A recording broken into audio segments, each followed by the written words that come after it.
Narito tayo ngayon upang matunghayan ang talaga namang nag-iinit at nagbabagang latest issue ni Ate Erica laban sa kanyang pamilya. Sa pagpapatuloy nga ng ating istorya ay sinasabi naman ni Lolo Miguel na talagang walang katotohanan daw ang mga pinagsasabi ng mga tao na kakampi ni Ate Erica. Puro paghahambog lang daw ang mga iyon at talagang walang katotohanan dahil hindi naman sila ganon katulad ng mga sinasabi ng mga bashers nila na mukha daw silang pera, mga gutom na aso at iba pa. Kaya naman galit na galit si Lolo Miguel at wala na nga talaga siya sigurong pakialam at hangarin na magkaayos pa sila ni Erica. Tingnan natin. Kunin mo daw para mapagyan natin yung sinasabi nila. So maganda rin yung malaman natin lahat ang pangyayari po. Nandito kami, ating kalinga, para malaman natin ang buong katotohanan bakit kumantong sa ganito na salip na magkaisa yung apo at lolo parang hindi magandang nangyayari. Ano niyo po ang pera kung sira naman ang relasyon sa magulo. Ito ang pinakamayaman sa buong mundo. Kung sira naman ang relasyon, wala din silbi po yun. Ang mahalaga po yung magandang samahan. So, yung mga sinabi pa lang hindi totoo pala. Naghahambog lang. Susungaling. Saling yung Imi-Torres niya, butog yun? Si Torres, Ini Torres. Si Ini Torres. Inilahad pa nga ng tita ni Ate Erica na napakarami daw bagay ang binili ni Sir Jun A. ng negosyanteng mayaman para kay Ate Erica at sa kanyang mga pamilya. Binilan nga siya nito ng lote, ng bahay, pati na rin ng NMAX at tricycle. Ayon naman kay Lolo Miguel ay sinabi daw ni Sir Jun A na ang tricycle na yon ay pang pamilya. Ngunit ang nangyari ay kinuha daw ito ng ate ni Erica na si Sheila May kasama ang kanyang asawa. At hindi nga din ito nagagamit ng buong pamilya ni Ate Erica dahil ang mga pinamigay at tinulong ni Sir Jun A para kay Ate Erica ay talagang tinatago ng ate niya na si Sheila May. Kaya na alam mo, ibinubog daw. Meron na palang motor si Erica, Max. Oo, meron. Anong pala yung motor niya? Murang iya pa. Mabuti, may lisensya naman yun. Kinunang yun nila sila, di ko anig dun eh. Ang lisensya, Isisya sila. talagang Si Arnie, mahal na mahal ni yung mahal na mahal ni John Lee, ano? nakuha sa naga. Tapos sa may lote sa dait. May luto sila. Wow, grabe, congratulations. Tapos may bahay pang maganda. Walang masamang tumulong. Meron lang kasi magpabot ng reklamo sa atin.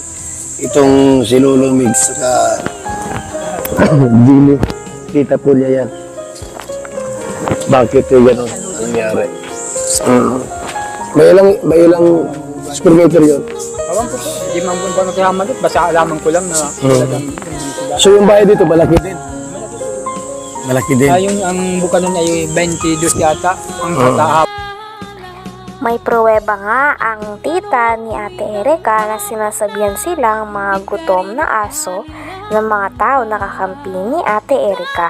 Kaya naman pinakita ng tita ni Ate Erica ang chat na ito sa kanila. Dahil dito ay mas lalo pa nga nagagalit si Lolo Miguel kay Ate Erica pati na rin sa kanyang ate at sa mga tao na kumakampi pa dito dahil sila na nga daw ang iniwan at talagang hindi nirespeto dahil umalis daw ang dalawa sa bahay nila nang walang paalam at hindi na nga sila binibisita pagkatapos nilang palakihin ng mga ito at paaralin. Ngunit in return nga ay walang natatanggap na tulong sila Tatay Miguel galing kila Ate Erica tulad ng mga pinapakalat nila na nagsusustento pa daw sila Ate Erica. So yung bahay dito malaki din. Malaki din. Yung ang buka nun ay 22 yata. Ang haba, 24, 22. Ano yun? Second floor? Yung kalahati. Ako ang nagbuka nun. Dahil ko bakilid yung lukuan. Kalahati ang second floor. Dahil ko itong kalahati. Ayan po. Nabuhusan ko. Ayan na. So, Empress, let the dogs bark. The lion is still king. Is still the king. Gutom na ang mga asong ligaw at batugan. Ano ngayon kung may pera? Kami, di naman sa inyo. Iyon. Meron pa po dyan. Mga nagpaparinig kayo ha? Hindi maganda yan. Ano pa rito? Ha? Hindi maganda yan yung ganung mga salita. Na matanda na ito eh. Tapos ginanghisit tulad sa inyo. Ba't diyon kayo? Ikaw-ikawi ka nilang mga kabutugan.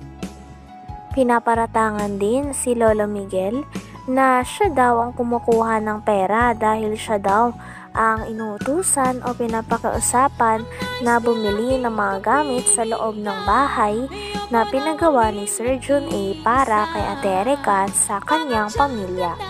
Ngunit kiit naman ni Lolo Miguel ay wala naman daw napupunta sa kanya sapagkat pinapabili lang daw siya, at kapag pinabili daw siya ng gamit ay binibili niya naman daw talaga ng walang labis at walang kulang. Talagang ang source ng pera ay nanggagaling kay Sheila May na ate ni Ate Erica, dahil sa kanya daw nagpapadala at siya ang kumakausap kay Sir Jun A. Sabi pa nga ni Kalingap Val Santos Matubang ay may tuturing talaga na parang buhay prinsesa si Sheila May dahil may mga taga-utos ito. Ano? Parang kinukumpinsin ko si Papa na Susunod ito, Teresita. ano din po sa ilaber po din. Dami po niya. Oo. Okay, nag-video call sa Tatay Miguel, 3 minutes. Gusto siguro na matanda, makausap talaga ako 3 times siya nag-attempt to call me. Bago po alam ko talaga kung saan sa amin.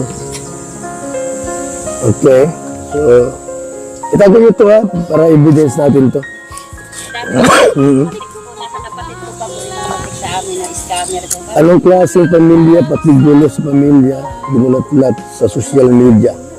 At ano pang gulo, ingitan ba mga yan? Iringan sa pamilya, lalo pag problema sa kwarta, o pera, kayo na lang at sa inyo na lang yan maraming mahigasaw-saw. Sinibistang okay. Talagang hindi nga dito pabor si Kalingap Val Santos Matubang at ayon na ayon niya daw ang mga post at pagpaparinig tungkol sa pamilya ni Ate Erica, dahil parang below the belt na nga ang mga pinagsasabi ng mga ito at talagang mas larang nasasaktan ang lolo at lola pati na rin ang buong pamilya ni Ate Erica sa mga naririnig nila. Talagang hindi nga daw ito maganda, lalo na para sabihan nila ang mga tao at pamilya na nagpalaki o nag-aruga kay Ate Erica at sa kanyang ate nung bata pa sila. Kita. Mga ilaber din po yan. Ano rin po Mm. mga grupo po.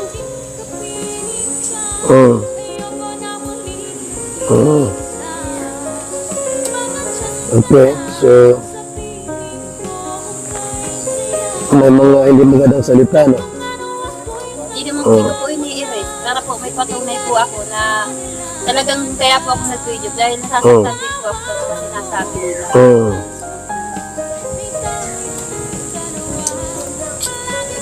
Okay.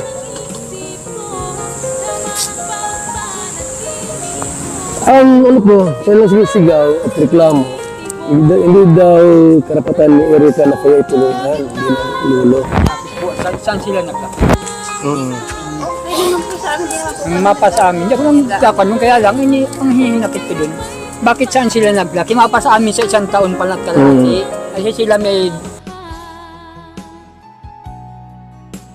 Hanggang dito na lamang muna ang ating napakainit, nagtitrending at talaga namang mas nakakaintriga na issue ni Ate Erica. Maraming salamat sa inyong panonood. Hanggang sa muli. Bye!